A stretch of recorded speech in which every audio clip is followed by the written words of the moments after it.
En ce mois du rosaire, c'est la fête de Notre-Dame du Rosaire qui nous obtient toujours la victoire dans nos vies. Alors nous allons lui chanter notre amour.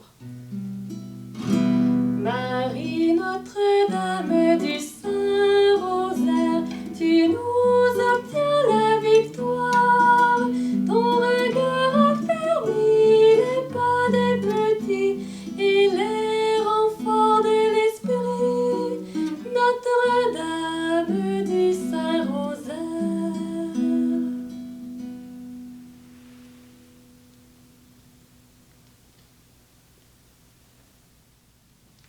Bonjour, à mon tour.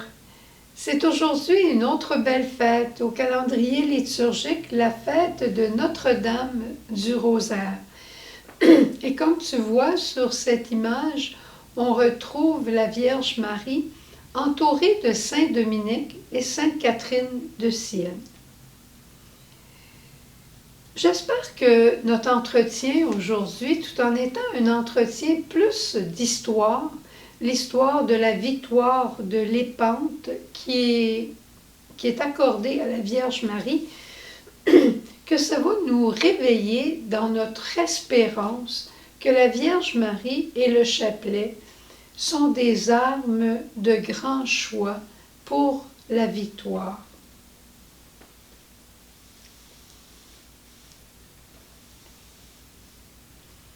Alors, je te raconte. Évidemment que je ne sais pas l'histoire par cœur, alors je vais référer un peu à mes feuilles, mais tu vas voir, c'est très intéressant.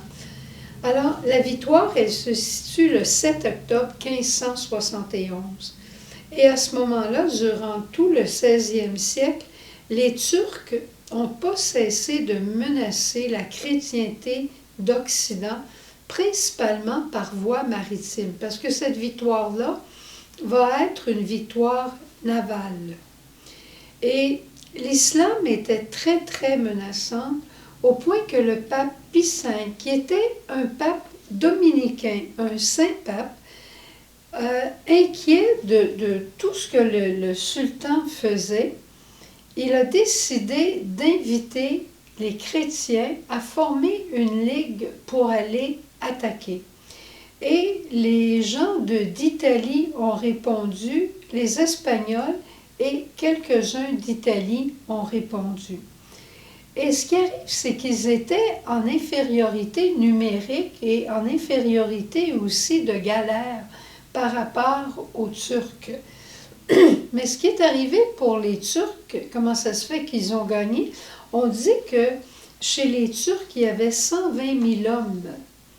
Il y avait des rameurs et il y en avait 80 000 seulement dans la Ligue du pape où Don Juan d'Autriche était un chef de croisade. Il était encore très jeune, il n'avait que 25 ans, mais il y avait un très bon jugement. Mais ce qui a été la perte des Turcs à ce moment-là, c'est qu'ils ont eu de la présomption. Tu sais, la présomption, des fois, ça peut nous jouer des mauvais tours. Et ils ont eu la présomption de penser qu'ils étaient assez nombreux, assez forts, et que les chrétiens ne pourraient rien contre eux. Ils avaient déjà commencé à fêter avant que la bataille commence.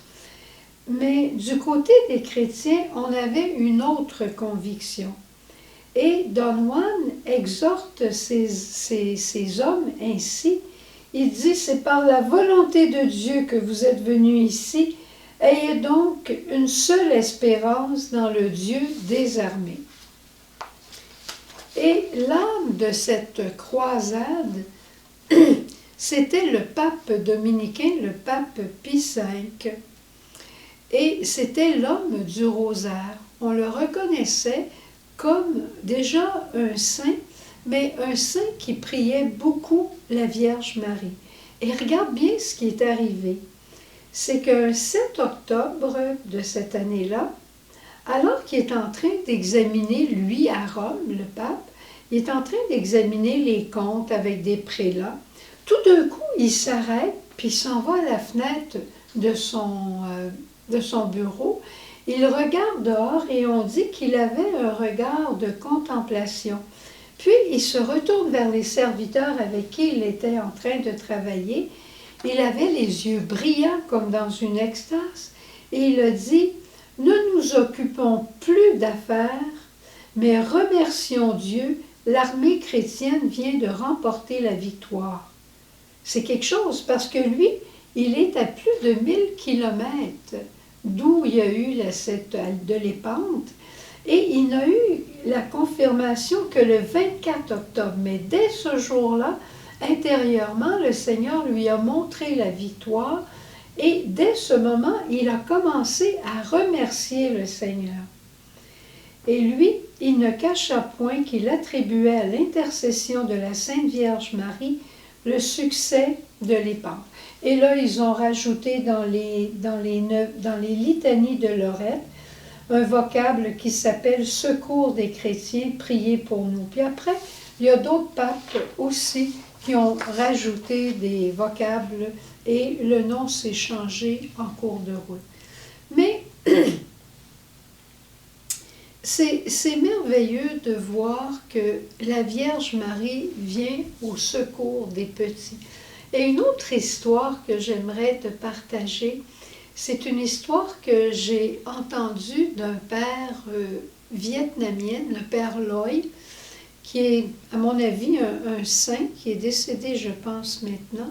Le père Loy, il raconte qu'à un moment donné, il y a eu une tornade dans son pays et son église était complètement décoiffée, le toit était parti. Alors, il a prié et il a demandé à la Vierge Marie, « Qu'est-ce que je vais faire? » Et la Vierge Marie lui a dit, « Rassemble des enfants et prie le rosaire avec eux. » Il trouvait que c'était un moyen assez simple et assez limité pour remettre un toit, pour ramasser de l'argent et remettre un toit sur son église. Mais parce qu'il aimait la Vierge Marie, parce qu'il avait foi en sa parole, alors il est allé à l'école et il a invité les enfants qui voulaient venir dire le chapelet avec lui à la fin de la journée. Et quelques enfants sont venus, d'autres enfants sont venus par la suite. Et finalement, quelqu'un a proposé que si chaque famille donnait une petite poignée de riz à tous les jours, c'est pas grand-chose, mais qu'ils auraient l'argent suffisant pour rebâtir le toit. Alors, c'est les enfants qui sont partis dans le village et qui demandaient aux gens une poignée de riz chaque jour. Mais tu sais, prends dans ta main une poignée de riz, on ne met pas grand-chose. Alors, les mamans prenaient une poignée de riz, elles avaient un jarre dans lequel elles mettaient cette poignée-là. Mais une poignée, puis une autre poignée. À la fin de la semaine, ça faisait une bonne petite quantité. Et on ramassait ce riz-là. Et à la fin, ils ont pu reconstruire l'église. C'est merveilleux, hein? Parce que ce n'est pas d'abord le riz qui a amené à la construction et à la réfection de l'église. C'est la prière des enfants. Alors, en ce temps de COVID, ce temps où on revoit cette fameuse deuxième vague, que dirais-tu si on priait ensemble 3 Ave avec plus de foi que jamais et on poursuivait à tous les jours, si on ne dit pas notre chapelet, il y en a qui disent leur chapelet, il y en a qui disent leur rosaire, mais tout au moins 3 Ave à tous les jours au mois d'octobre pour demander l'arrêt de cette pandémie, et pas seulement chez nous au Québec, mais à travers tout le monde. Alors, je vais remettre la photo de Marie en plein milieu. On va mettre l'objectif de la caméra sur la photo de Marie et nous allons prier 3 Ave avec la foi du pape Pie V, avec la foi de notre pape François et tous les petits-enfants du Vietnam qui avaient obtenu ce miracle. Je te salue Marie, pleine de grâce, le Seigneur est avec toi. Tu es bénie entre toutes les femmes, et Jésus, le fruit de tes entrailles, est béni. Sainte Marie, Mère de Dieu, prie pour nous pécheurs, maintenant et à l'heure de notre mort. Amen.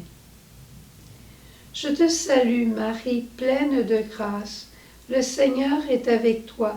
Tu es bénie entre toutes les femmes, et Jésus, le fruit de tes entrailles, est béni. Sainte Marie, Mère de Dieu, prie pour nous pécheurs, maintenant et à l'heure de notre mort. Amen. Je te salue Marie, pleine de grâce, le Seigneur est avec toi. Tu es bénie entre toutes les femmes, et Jésus, le fruit de tes entrailles, est béni. Sainte Marie, Mère de Dieu, prie pour nous pécheurs, maintenant et à l'heure de notre mort. Amen. Et priant ensemble pour l'arrêt de cette pandémie, nous pouvons aussi prier pour des victoires dans nos propres vies. Au revoir, bonne journée et à demain. Et devant le Saint-Sacrement, c'est ce que nous allons continuer de faire, de demander à Jésus de nous donner une grande ferveur dans la récitation de notre chapelet.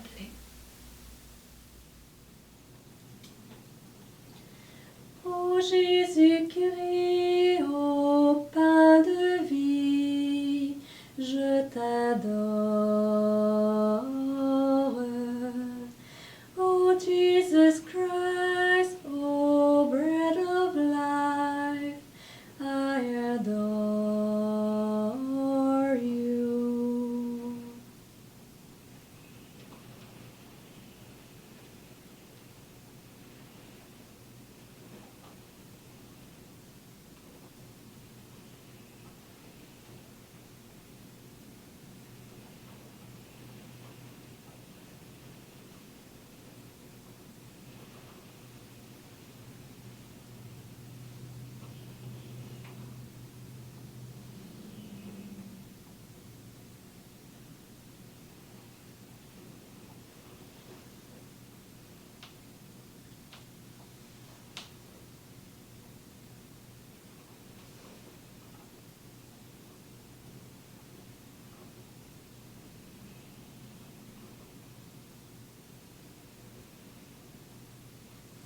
My